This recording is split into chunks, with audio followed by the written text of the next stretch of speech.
Usiingilie tini kwangu. Wewe acha toka nyumbani. Ni kazi za mbwa, kazi za mbwa.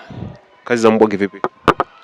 Kama kusafisha nyasi vyao na kuzoa na kwenda, kama gari siku alijapita ni kupeleka taka kama masaa yote usiku, hata saa 6. Mnaomba nini sasa kifanyike? Nyumbani kwetu Kigoma kwetu kabisa, turudi tu nyumbani tu sisi, maana hapa tumechoka tu hapa sasa, na yule mwanamke ametuchosha sana. Hakuna kingine. Ushauri wangu kama ningeweza, huwa mali ilitakiwa nimshike nimweke makofi. Unajua makelemu ya kutosha. Kitu cha kuwasaidia asiwapate na ule warudi kwao. Watoto kama hawa ni kupambana na mbwa, wakati yeye mwenyewe hawezi kutawaza mbwa kama hawa wanavyotaka kutawaza. Kwa hiyo mimi nitoe wito pia na serikali, tuangalie watu wanavyokuja mjini, tujue wanakuja kufanya shughuli gani. Mtazamaji, jina langu naitwa Alphonse Kusaga, mwandishi wa Wananchi. Leo ni tarehe 23 ya mwezi wa 4 mwaka 2026. Hapa ni katika kitongoji cha Ingorika kilichopo katika kata ya Kiutu wilayani ya Rumeru mkoani Arusha. Hali ya sintofahamu na taharuki imejitokeza katika eneo hili baada ya mabinti wawili kukutwa barabarani wakiwa na mizigo yao ya nguo, wakieleza kwamba wametoroka kwa bosi wao ambako alikuwa anafanya kazi ya kufuga mbwa huko maeneo ya kata ya Murieti jijini Arusha. Wameeleza kwamba wamekuwa wakipata mateso ya kupigwa, lakini vile vile ya kuzoa kinyesi cha mbwa kwa kutumia mikono. Hivyo waliona kwamba mateso hayo hawayawezi, wakaamua kutoroka. Wametoka saa 10 alfajiri ya asubuhi wakatembea ili kupata msaada, kwa sababu walisema wana ndugu yao ambaye anaishi maeneo ya huku. Walichokifanya walipofika katika eneo hili, baadhi ya wananchi wengine wakawauliza kulikoni, ndipo wakaanza kutoa taarifa, na mama huyu ambaye ndiye tajiri wao akapigiwa simu, anafahamika kwa jina la Naomi. Alipofika hapa wananchi, kwa kuwa pia walikuwa na hasira dhidi ya bosi huyo, ikabidi akimbie kwenye geti la mtu, akaingia ndani na akashindwa kutoka mpaka pale polisi walipokuja wakamtoa chini ya ulinzi kumpeleka kituoni.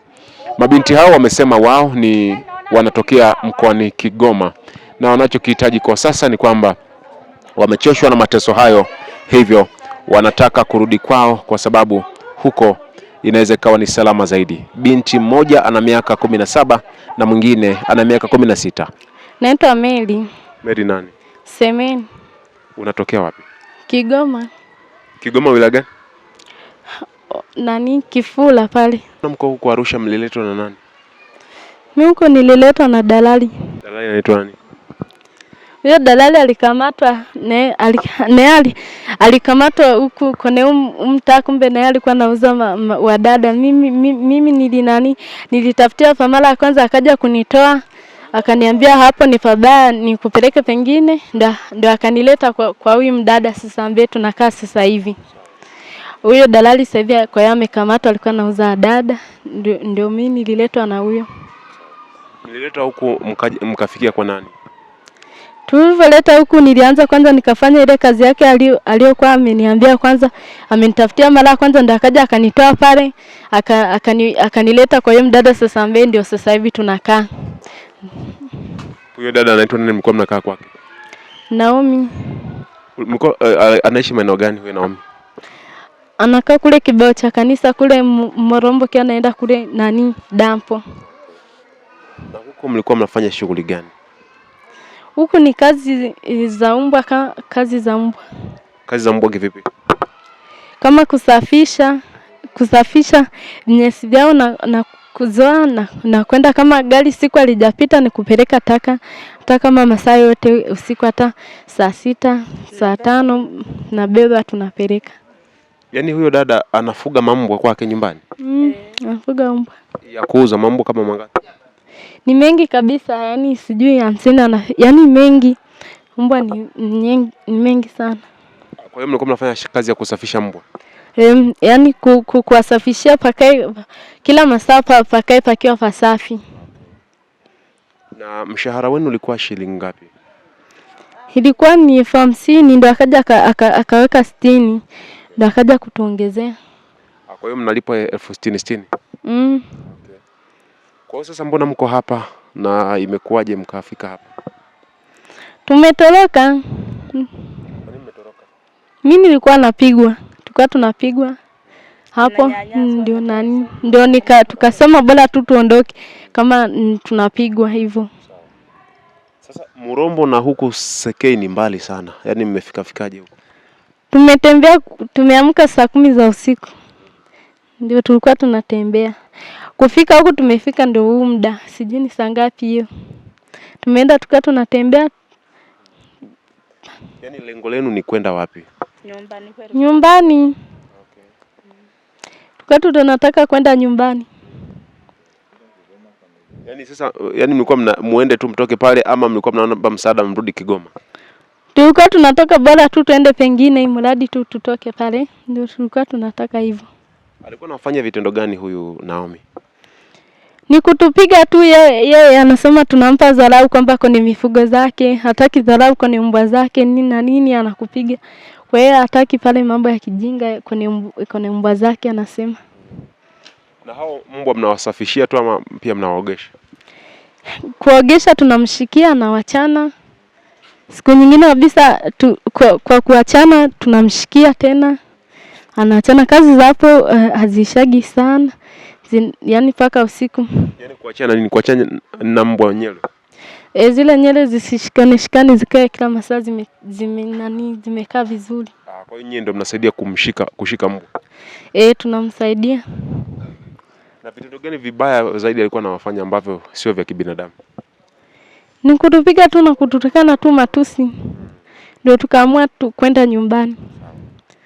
Huyo dalali yeye anaitwa nani? Dalali alikuwa jina hata simjui. Ndio amekamatwa sasa hivi. Sijui atakuwa ametoka. Ni mbaba au ni mama? Ni mbaba mweupe. Yeye mnafahamu kwake anapoishi? Nilikuwa tunamfahamu stendi anaofanyia kazi. Alikuwa anafanya kazi wapi? Hapo stendi ya mabasi kisehemu kuna kazi yake ilikuwa ni udalali na kwenda kuogesha mbwa na yeye. Kwa hiyo ndio akawatafuta sasa nyinyi? Anatafutaga dada mmoja, siku moja akaja akanikuta hapo napokaa. Akaja kusema kwamba mimi nanyanyasika nini na nini. Afu huyo dalali alikujaga kunisingizia mimi nimeiba sijui milioni na shingapi. Huyo dalali ndio na yeye akaja siku moja mwenyekiti akamkamatisha akamwambia sema kweli hao dada na watafutaga na wapeleka wapi. Akasema na wauzaga, ndio akaja naye akakamatwa, sasa hivi yuko ndani. Huyo dalali anaishi mitaa gani hapa Arusha? Huyo dada anamjua jina. Jina mimi ndio simjui, nimeshamsahau. Huyo dada ndo anamjua. Kwa hiyo ombi lako sasa hivi ni nini hapo ulipo? Na wewe una miaka mingapi sasa? 16. 16. Sasa unatakiwa uwe shuleni? Ndio. Sasa imekuwaje? Umekimbia shule? Wala hatujakimbia, tukusomesha. Kwani kwa mfano nyinyi mlivyotoka Kigoma ni kwamba huyo dalali aliwasiliana na wazazi wenu mkaja ama nyewe wenyewe? Aliwasiliana nao akaambia kwanza ameshapata kaza katutumia na nauli. Kwa siku ambayo mlifikia Arusha mlifikia wapi sasa? Yeye mwenyewe ndo alituchukua. Akawapeleka wapi? Yeye alitupokea tukiwa wawili, mmoja na mtoto, akampeleka sehemu yake, mimi na mimi akanipeleka sehemu yangu. Kwa hiyo huyu na wewe mlienda sehemu nyingine kabla ya hapo? Huyu ni mwingine alishaondoka, huyo msana mwingine. Huyu akaja akanikuta anatokea kule kwetu. Na wote mnatokea sehemu moja? Wote mnatokea Kigoma. Kwa mmejuana kwenye kazi hizo? Tunani jina? Evodia David. Hebu tuambie umekuja Arusha lini? Hapa nilikuja Arusha kama vile Jumanne. Jana ndio nimemaliza wiki jana. Hapa Arusha nilikuja kufanya kazi. Ulikuja kufanya kazi Arusha? Kazi ya nini? Za ndani eti. Na ulivyokuja mara ya kwanza ulifikia wapi? Hapa hapo tu kwa mwanamke tu habia sasa. Akaja kunipokea stendi, akawa anadanganya kwamba hivi ni kazi za ndani. Hapa hapo nyumbani hapa hata nilipofika nikakuta ni kazi za kunaleza kuzoa mavi, za kupeleka takataka, za kuoshea mbwa. Hapa hapo tu makazi mengi tu habia sasa. Kama kizimba kidogo tu habia sasa, yani anakupika vibao anakunyanyasa kabisa na kutukana kwamba una akili eti nini na nini, yani hivyo hivyo tabia sasa. Anakunyanyasa sana kabisa yani. Hayo mambo alikuwa mlikuwa mnayoshaje? Hayo mambo yenyewe yani unachukua maji unaweka maji kwenye beseni, unaweka sabuni, alafu ndio unachukua tunaweka, unaanza kuogesha. Unaanza kuogesha mbwa na kuosha mabanda kabisa yani. Hivyo vitu tabia sasa yani kabisa, na kuwazora sijui mavi kabisa na mikono. Hivyo hivyo unasafisha tu tabia sasa, hivyo vitu tabia sasa. Wewe una miaka mingapi? 17. Na wewe unatokea wapi? Kigoma. Wilaya gani? Kifura. Lakini yani ni eneo linaitwa Kifura lakini wilaya ndio hujui? Ya Kibondo. Wilaya Kibondo. Kwa hiyo sasa imekuwaje mko huko sasa hivi? Hapa penyewe tumetoka tu tabia sasa, kwa sababu tu ameleta tu hapa nyumbani, tukaamua kama vitu tutoroke tu tabia sasa. Kwa mlishauriana nyinyi wawili mkaamua mtoroke? Na huyu rafiki yako ulimkuta ama yeye alikukuta? Hamna. Atangura kuja hapo ndo nilimkuta tu kabisa mimi kabisa sasa. Atangura hapo pia baadaye ndo nikafuata mimi sasa. Sasa hivi tunachokitaka ni nini sasa? Mlitoka saa ngapi huko Murombo mkafika? Saa 10 za usiku. Hatukuogopa, tulijikaza hivyo hivyo tu kusudi tufike tu nyumbani kwetu tu. Sisi tulikuwa tumeshoka sana maana mateso hapo nyumbani. Na kula mlikuwa mnakula wakati mnafanya kazi sasa? Kama saa 8 ndio nakula chakula, kama saa 8 kama saa ngapi tu tabia sasa. Na kulala mlikuwa mnalala wapi? Hapa hapo tu tabia sasa. Hapo hapo kwenye mambwa? Hamna. Ndani. Na mlikubaliana kiwango cha shilingi ngapi? 60 tu kwa mwezi. Kwa hiyo una wiki moja tangu uje? Wiki moja tu sasa. Hafu kabisa nikaanza tuchini kabisa tujui kupigwa, tujui nikanyanyaswa, nikasema hapa penyewe sasa. Kwa hiyo mateso yalikuwa makali zaidi? Kwa siku mlikuwa mnapigwa mara ngapi? Mara moja tu, kama vile kabisa nikufa Afrika tu tabia sasa, anakupiga unafanyaje, anakuambia kwamba hivi kadeki. Hivyo vitu tabia sasa. Lakini kazi nyingine mlikubaliana, lakini kilichowashinda ni hiyo kuosha mbwa. Kutumia mikono? Ni mikono kabisa ambayo natumia. Na hamtumii gloves? Hamna, tutumiake. Mnaomba nini sasa kifanyike? Nyumbani kwetu Kigoma kwetu kabisa, turudi tu nyumbani tu sisi, maana hapa tumechoka tu hapa sasa, na wewe mwanamke ametisha sana. Hakuna kingine.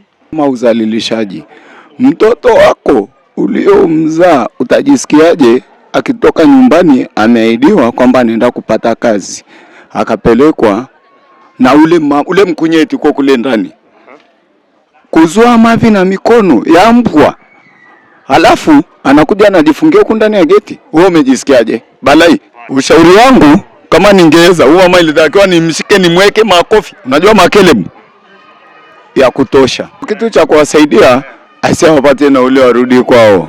Mbwa 50. Oi, unacheka nini? Nilikuwa nyumbani kwenye shughuli zangu. Mchungaji akanipigia simu, kuna watoto wawili wa kike vijana ambao wako karibu na maeneo ya Nong'oto. Baada ya hapo kupewa taarifa, nikafika kwenye eneo husika. Sasa baada ya kuuliza, hao watoto kweli wanatokea kule kwa Morombo, sijui walikuwa wanafanya kazi za ndani.